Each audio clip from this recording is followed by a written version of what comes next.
Hi everyone, welcome back to my channel. So today I'm going to make one of the dishes that I make all the time, and it's very easy.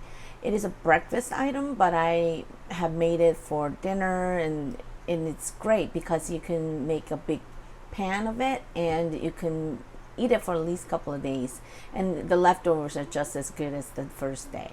It is called the breakfast enchilada with ranchero sauce, and I doctor it up the little bit from the recipe that I found on Pinterest because I don't make the ranchero sauce that is linked in the website, but I will link that below.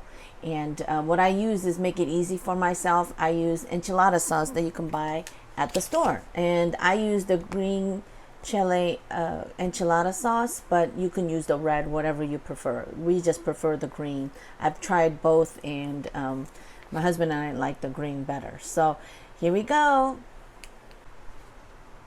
So the basic recipe calls for, of course, oil to cook the shredded potatoes. We're going to shred this potato medium size, and 6 eggs that you're going to whisk and to scramble, and 1 can of black beans, and this is 14 or 15.5, and the recipe calls for 15, but I've never had a problem using this. And of course, this is about 8 ounces of the ranchero sauce or enchilada sauce, and then you're going to need a cup of shredded cheese. I use the 4 cheese Mexican blend, but the recipe says you can use any shredded cheese that you like.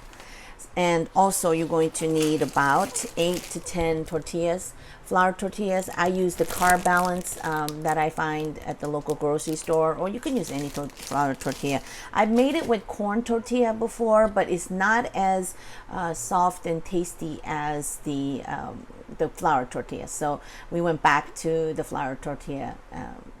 The first thing I do is grate the potato and cook the potato, because the potato changes color really quickly, like and then once the potatoes are cooked, as if making a hash brown but not as crispy, I'm going to add it to my mixing bowl. In this mixing bowl is going to be added the potatoes, the cooked eggs, and the black beans with the enchilada sauce, and that's the basis of the enchilada. And it's going to get assembled and put into a 9 by 13 baking dish and sprinkled with a cup of cheese, and it's going to be in the oven. I added the potatoes into the very hot frying pan with about 2 tablespoons of oil, and this is going to get cooked until it's golden brown, not crispy like a hash brown, but it's cooked enough, because we don't want raw potato. And then this is going to be, like I said, the first of the mixture that I'm going to make. I just let the potato cook on one side. Now I just had flipped it over. And once this is almost done, I'm going to add a pinch of salt. And that way the potatoes are not bland. I just finished my potatoes, and the recipe says it could be crispy, but I don't prefer the crispy. So it's got a little bit of golden brown, and now this is and I added a pinch of salt, and this is going to be added to my bowl. So I added the potatoes, and I spread it out in the bowl, so that way it'll be cooled by the time I add the eggs and the black beans. And when you're ready to assemble, you're not going to put it on your hands. So after the potatoes are done, the next thing I make is the eggs, and this is going to be 6 eggs, large, and it's going to be whisked, and I'm going to scramble it in the frying pan, and then of course that'll be the second ingredient to be added to the bowl.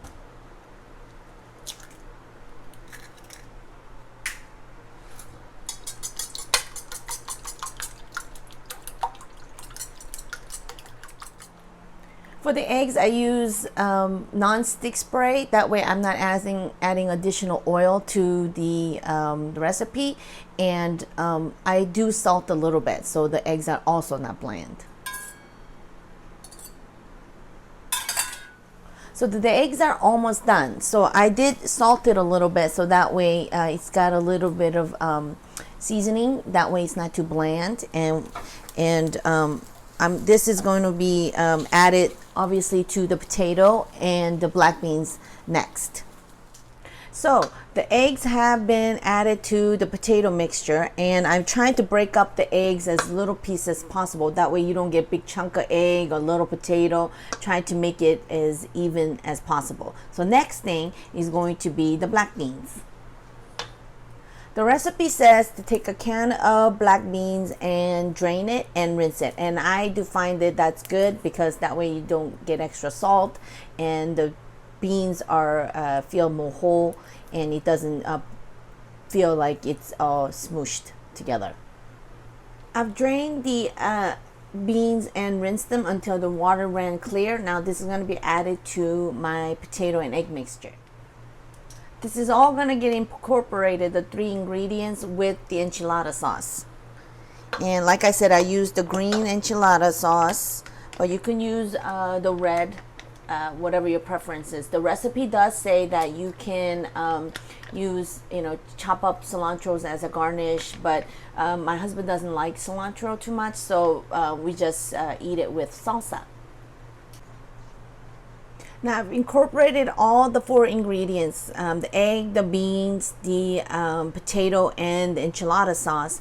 And now this is going to get assembled into an enchilada format using my flour tortillas, and it's going to be sprinkled with cheese on top and melted in the oven. I sprayed my baking pan or with nonstick spray. It's this. The recipe calls for 9 by 13. This is close to it, and I've sprayed it so that way it doesn't, the enchiladas don't stick to the bottom of it. So next comes the assembly of the enchiladas. So I take 1 tortilla and take some the mixture and try to be as even, but sometimes it works, sometimes it doesn't. And I just fold it over and put the open folded part face down. That way it's easier to remove at the end of the cooking. So I finished assembling the enchilada. It's about 8 of them, and this is going to be covered with about a cup of shredded cheese. Like I said, I used the Mexican blend, and this is going to be, the cheese is going to melt in the oven at 350 for 10 to 15 minutes. But mine usually it's about 10-12 minutes, and then it's ready to come out of the oven. The enchilada just came out of the oven, so this is what it looks like. And like I said, we've eaten this not only for breakfast but as dinner item as well. And I served this with a mild salsa because that's what we prefer. But like I said, the recipe says you can put cilantro, and ranchero sauce recipe is also in the link, and I will put it in the description box. And next thing I'm going to show you is my magic sauce.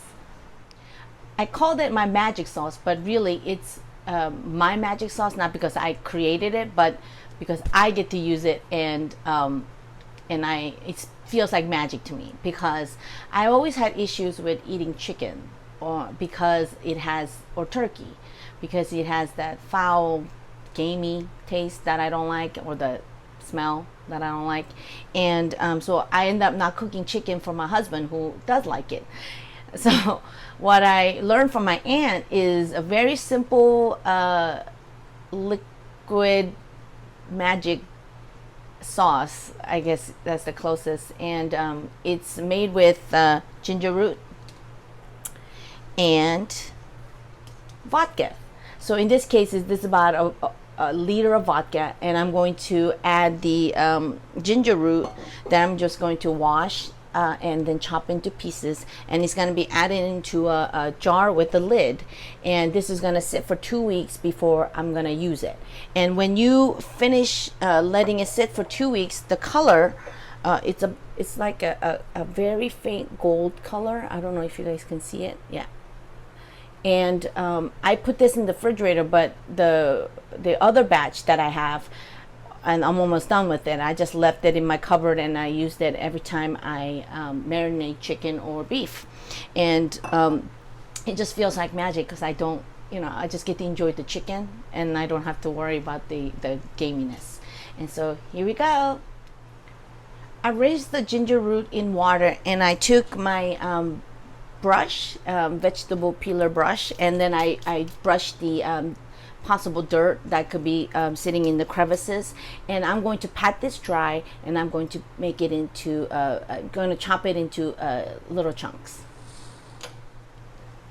I'm cutting the ginger root that I washed and patted dry into little pieces. That way the vodka has easier time infusing with the ginger, and it's the easiest thing. You just wash it, and then you let it sit there for 2 weeks, and and then you get to use it. And I found that it's been great.